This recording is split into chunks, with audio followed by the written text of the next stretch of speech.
মনে করি পৃথিবীর শ্রেষ্ঠ আলেম, পৃথিবীর সবচাইতে বড় আলেম, পৃথিবীর 700 কোটি মানুষের শ্রেষ্ঠ জ্ঞানী ব্যক্তি, আলেম ব্যক্তি, তার ভিতরে যদি আমার নবীর প্রেম না থাকে, তার ভিতরে যদি নবীর আদব না থাকে, আমি তাকে আমার পায়ের জুতার সুতলা মনে করি, এর বেশি মনে করতে পারি না।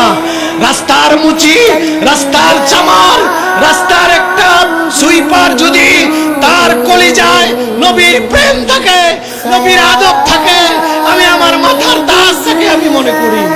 সুতরাং এর ঊর্ধ্বে আমি যেতে পারবো না।